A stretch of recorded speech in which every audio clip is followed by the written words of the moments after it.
Morning students. आज हम बात करेंगे 12th की अलंकार।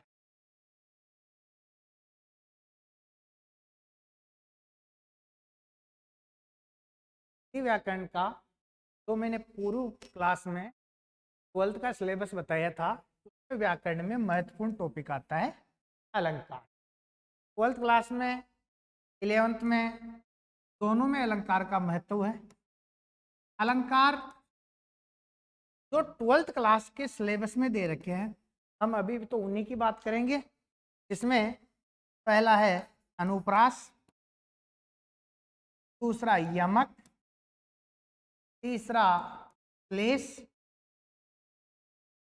चौथा पुनरुक्ति प्रकाश और पांचवा लाटानुप्रास। ये 2023-24 के सिलेबस में अलंकार है। 5, 1, 2, 3, 4, 5 और ये है 2 नंबर की, 2 अंक की। तो आज हम इन्हीं के बारे में पूरी बात करते हैं। शुरू से देखते हैं अलंकार क्या होते हैं, किसे कहते हैं। अलंकार 2 शब्दों से मिलकर बनता है। एक तो होता है अलम और दूसरा होता है कार। पढ़ते हैं कार, इसका अर्थ होता है करने वाला। अलम का अर्थ यहां होता है शोभा और कार का अर्थ होता है उत्पन्न करने वाला। जैसे कलाकार तो कला को करने वाला, चित्रकार चित्र बनाने वाला, नृत्यकार नृत्य करने वाला। तो अलंकार शोभा उत्पन्न करने वाला। काव्य, कविता या पद्य में जो भी शब्द शोभा उत्पन्न करते हैं उनको हम कहते हैं अलंकार। अलंकार का शाब्दिक अर्थ होता है आभूषण।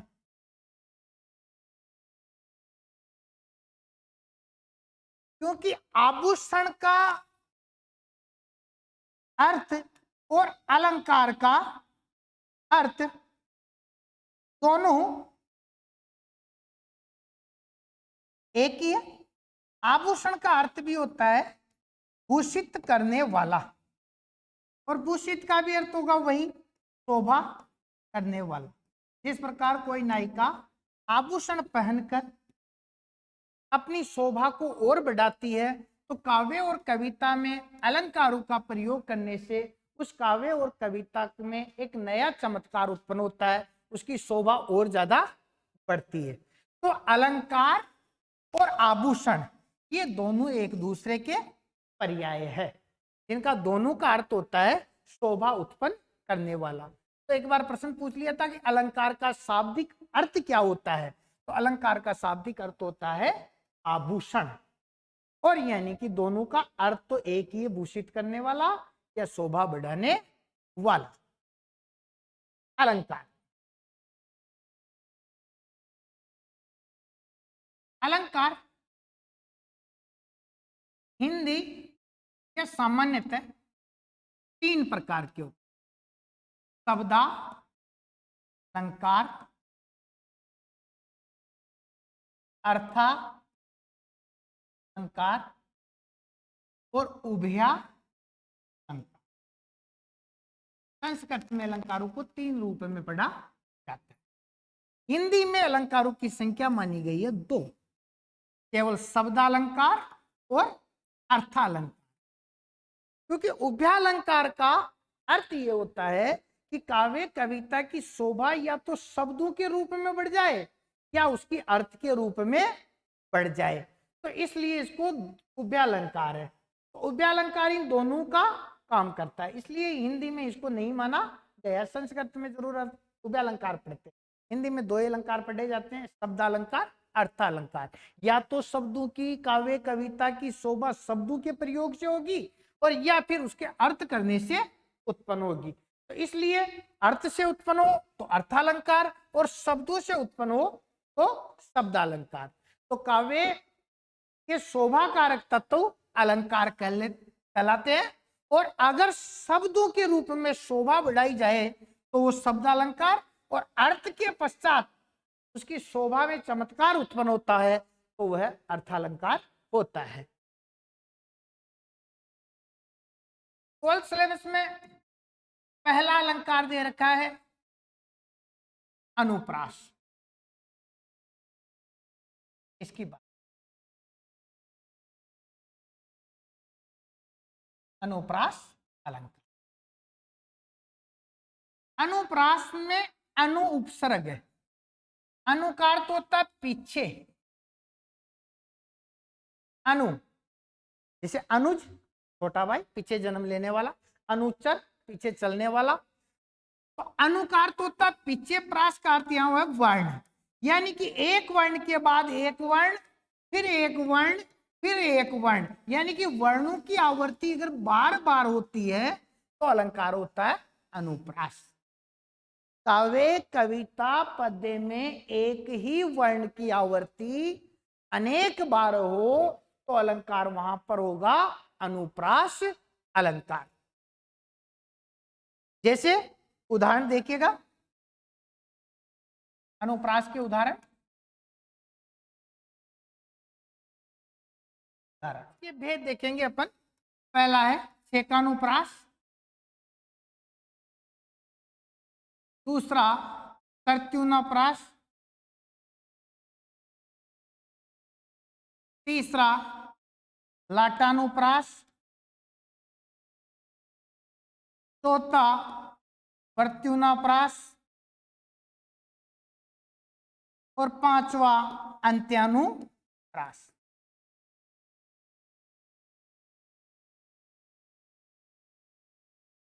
इसके भेद है, लेकिन 12th सिलेबस में एक दे रखा है लाटानुप्रास, बाकी के लिए नहीं पूछा गया है, इसलिए अपन इसके बारे में और विस्तृत जानकारी ले लेंगे। बाकी सामान्य एक ही वर्ण की बार बार आवृत्ति होती है, छेकानुप्रास होता है। अगर एक ही वर्ण की वर्णमाला में वर्ग की आवृत्ति होती है तो वहां सर्त्योनाप्रास होता है। अगर शब्दों का वापस लौट कर आ जाता है तो लाटानुप्रास होता है, और अगर उनका तुक अंत में मिले तो अंत्यानुप्रास होता है। तो ये सामान्यतः भेद होते हैं, ज्यादातर पूछे नहीं जाते हैं, पूछा केवल एक जाएगा लाटानुप्रास। दूसरा अलंकार है अपना यमक अलंकार।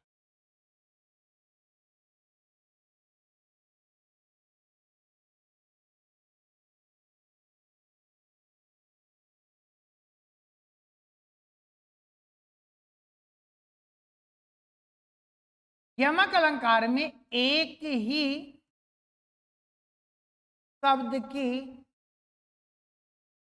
बार बार आवृत्ति होती है और प्रत्येक बार उसका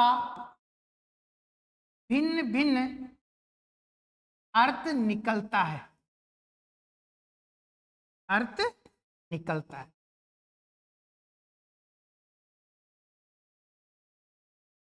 यमक अलंकार में एक ही शब्द की बार बार आवृत्ति होती है और प्रत्येक बार उसका अलग अलग अर्थ निकलता है।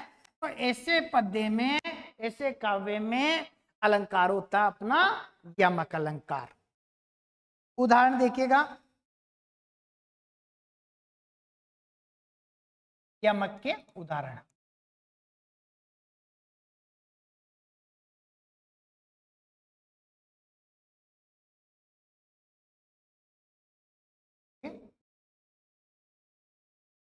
पहला, काली घटा का घमंड घटा। दूसरा उदाहरण देखिएगा, 3 बेर खाती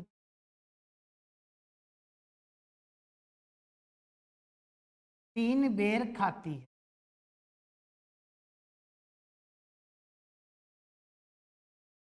तीसरा उदाहरण देखिएगा, कनक कनकते 100 गुने मादकता अधिकाय, वा खाए बोराए जग, वा पाए बोराए अधिकार। चौथा देखिएगा, सारंग ले सारंग चली, सारंग पुगो आए।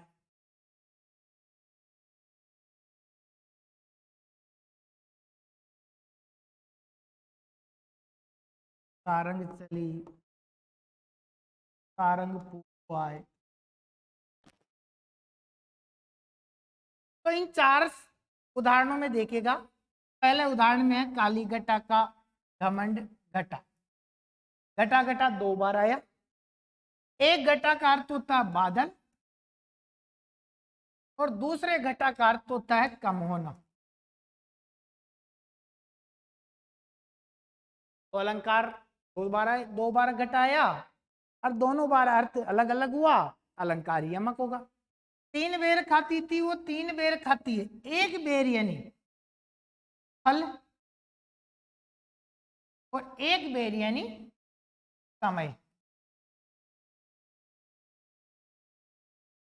कनक कनकते 100 गुनी, एक कनक यानी सोना और एक कनक यानी धतूरा। सारंग ले सारंग चली, सारंग पुगो आए। सारंग नायिका,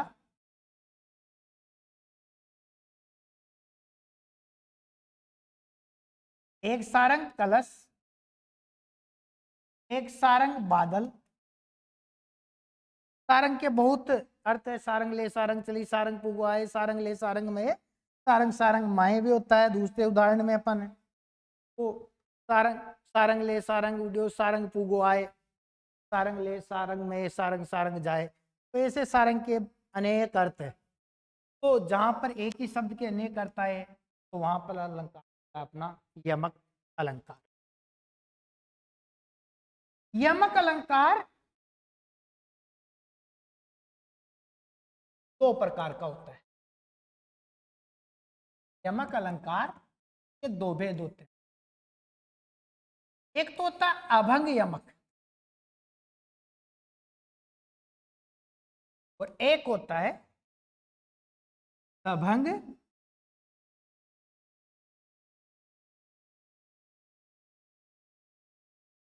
यमक। अलंकार के 2 भेद होते हैं, एक तो होता है अभंग यमक और दूसरा होता है सभंग यमक।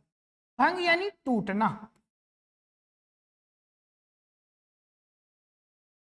अभंग अ उपसर्ग लग गया, इसका अर्थ है नहीं कि एक शब्द बार बार आए लेकिन ना तो उसका अर्थ टूटे ना उसका रूप टूटे, तो उससे कहेंगे अपन अभंग यमक। और सबंग यमक में क्या होता है कि वो शब्द बार बार आता है लेकिन अगली बार वो टूट जाता है, अलग हो जाता है, तो उसे कहते हैं अपन सबंग अलंकार। उदाहरण देखिएगा इनके, अभंग का और सबंग का। जो 4 उदाहरण थे वो अभंग के थे। अब सबंग का देख लीजिएगा। सबंग का अर्थ होता है जिसका कोई टुकड़ा, जैसे तो, पर, वारो, उर्वशी, सुनी राधिके सुजान।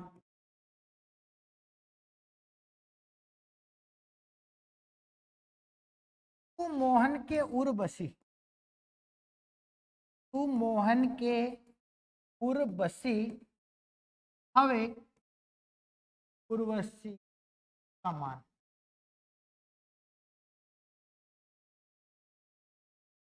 तो पर वारो उर्वशी, यहां देखो उर्वशी, अब यहां पर इसके टुकड़े हो गए।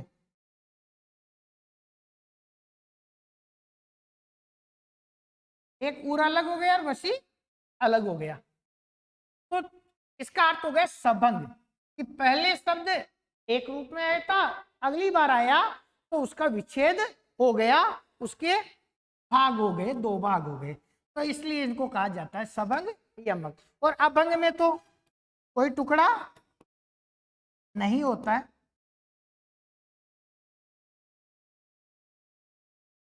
जो पहले के जैसे कनक कनक